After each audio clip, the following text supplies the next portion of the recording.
Halo is in the news today because of the art director basically leaving and sharing a really strange and mysterious message along with his departure.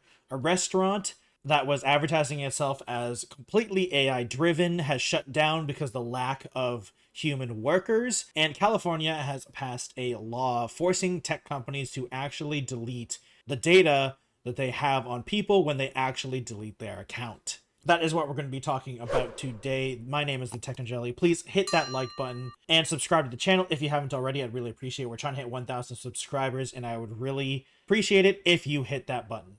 Starting with the fact that the Halo art director, Glenn Israel, has left Halo Studios, previously known as 343 Industries, after 17 years of being the head art director. He worked on Halo 3 ODST, Halo 4, Destiny, Halo 5, Halo Infinite when he was with Bungie, and then he stayed when became 343 Studios, and now it is Halo Studios. And now he has left the studio with a message to everyone that sounds very ominous. And so he states, I know the state of our industry seems dire, but never forget that you are free to choose. No illusion of security, nor promise of wealth or fame or power is worth trading away your health, your dignity, your ethics, or values. And no one can force you to.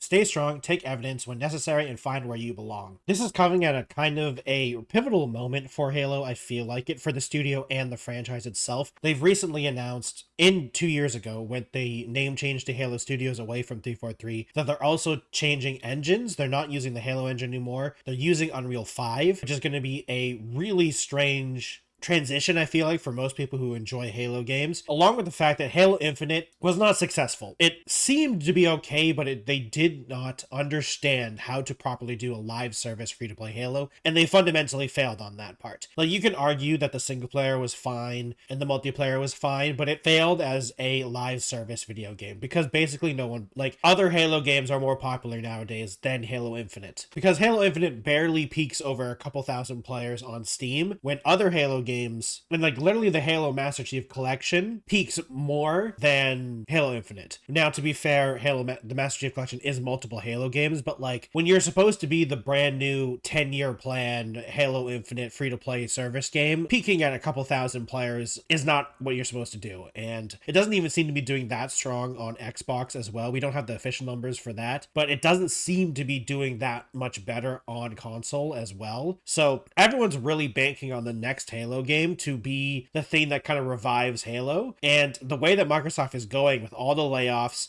the change of engine, the change of art director, it seems like a lot of people in the art direction has left. Pretty much everyone from the old school Halo games are gone. Even the newer ones, like Halo 4 and beyond, have left. So it seems like this new Halo game, whichever Halo game it is going to be, whatever they decide it's going to be, is going to be a very different feeling one in a lot of ways. And maybe that's what they need, because Halo hasn't really been good for a lot of people since Halo, I would argue, 4. But then again, there hasn't been a Halo game in a long time. Like when Halo 5 came out, there was like a very long time between Halo 5 and Halo Infinite, and Halo Infinite was supposed to be infinite. That's why it was called Infinite. It was supposed to be the ever evolving Halo game, and it just wasn't. And we're gonna have to see how their Project Foundry, which was the tech demo they revealed and when that was built in Halo 5, how it actually goes. We do know that they are potentially working on a reimagining of Halo Combat Evolved with Unreal Engine 5.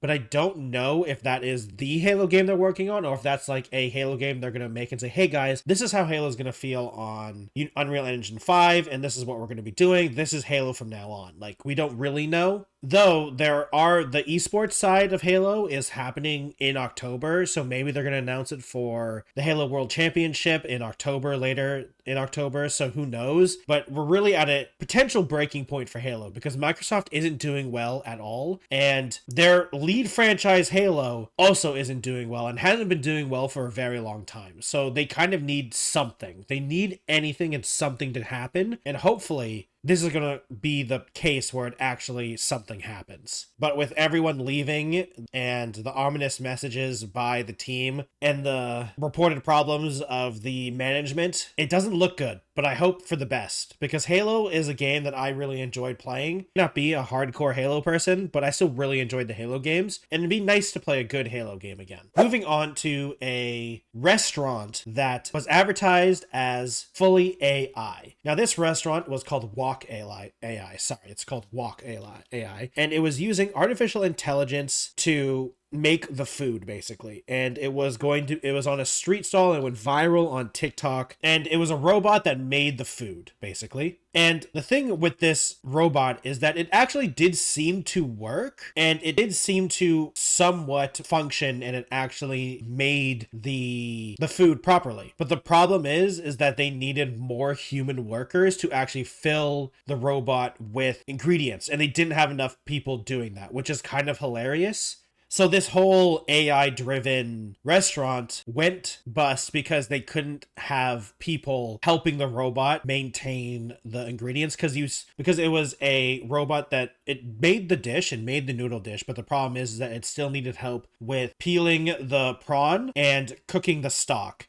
And apparently it just didn't have, no one wanted to work, just failed basically. It's interesting to see because from what we can tell in the video, it did seem to actually be doing its job, but the problem is that it feels weird to say because like the main thing was like it was trying to keep the consistency of the dish. So whenever you go to this restaurant, you get the same dish no matter what. But the problem is that you still need a human person to peel stuff and fill the robot with ingredients, there's still going to be inconsistencies because there's still going to be the human element of, human workers. So it is kind of weird. I feel like there are other restaurants that have AI or robot servers instead, and I think that works a lot better if you want to put the AI or robot buzzwords into the restaurant style conditions, because a server, you can do that, and there's an argument that they're taking other people's jobs, but you still need to maintain the robot in a lot of ways. So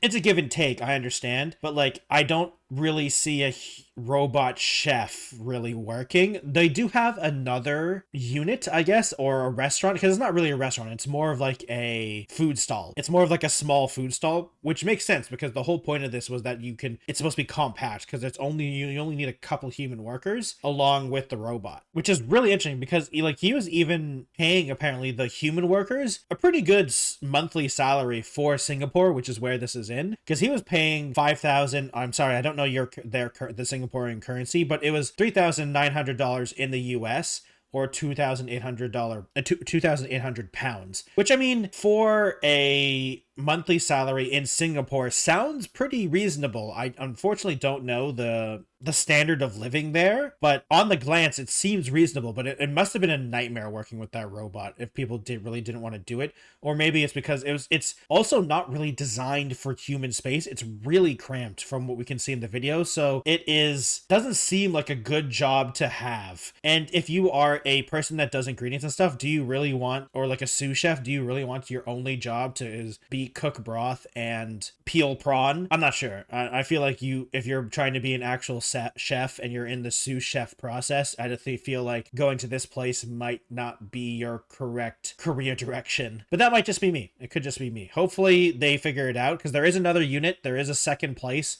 that they function, and I'm interested to see where it goes, at least, because I'm not super against it, but I think we've kind of already figured it out when it comes to how robots and AI can help with the restaurants, and that's mostly with service, not the actual food part, but we'll see. Before we get into the last story, I'd like to please let everyone know if they'd like to support the channel directly, please go over to the Patreon at patreon.com/thetechnojelly. You get access to exclusive videos, you get early access to videos, and you get access to a once a month stream that you can also vote on, which is happening right now. So please go over to the Patreon and support the channel so you can get that access to all that content. Thank you.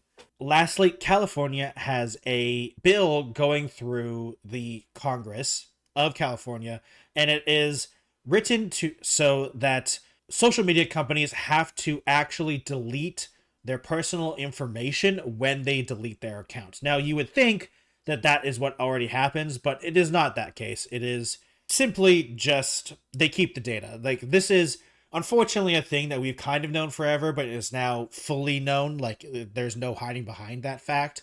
And it's fact how Facebook basically made their money for a very long time by selling people's personal data. But at least in California, it seems that their lawmakers have been trying to make it so when people delete their social media accounts, everything associated with them must be also deleted, which it'll be interesting to see if they even can keep this going, because like outside of California, it's going to be interesting to see, like, if you make an account and you don't live in California, but then you switch your region to California, I wonder how that's going to work if people want their stuff deleted. It's going to be interesting to see how all of the social media companies try to either avoid this or make it so it's harder to delete. But California is also kind of known for this because they also passed the click to cancel bill. So they've kind of already been on the crusade against social media companies and their bad practices. But the problem I have with this is that it's just California. It's not even like the US or like a big government. I mean, I guess California is pretty big, but you know what I mean.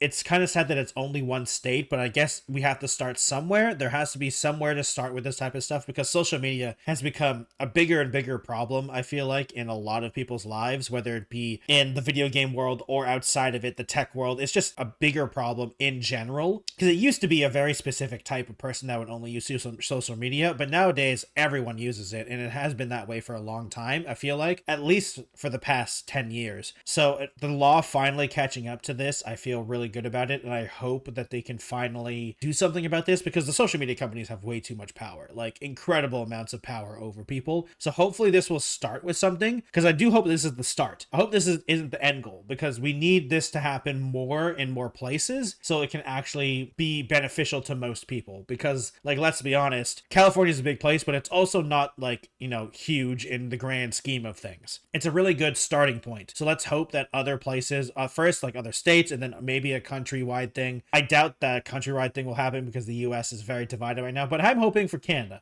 Maybe Canada can do something like this too, because, you know, Canada still has a lot of problems and there's still a lot of division along the way, but we're not as divided, I would say. So hopefully that can go somewhat okay. Thank you everyone for watching today's video. I really appreciate it. I hope you enjoyed the slightly different styles of stories. I've been trying to branch out into more topics other than just video games. Let me know in the comments down below what you thought about that. If you would like to support the channel, please subscribe and like the video if you liked it. Dislike it if you dislike it. I completely understand. It lets me know how you all feel about it. If you'd like to support directly, please go over to the Patreon once again at /the Techno Jelly. I'd really appreciate it. If you do, you get access to once a month stream and exclusive videos as well, or early access to videos, I should say. If you'd like to follow me on other platforms, I have a Twitch, Twitter, Instagram, TikTok, Blue Sky, and Threads, all at the Techno Jelly. Thank you everyone for watching, and I'll see you next time. Goodbye, everyone.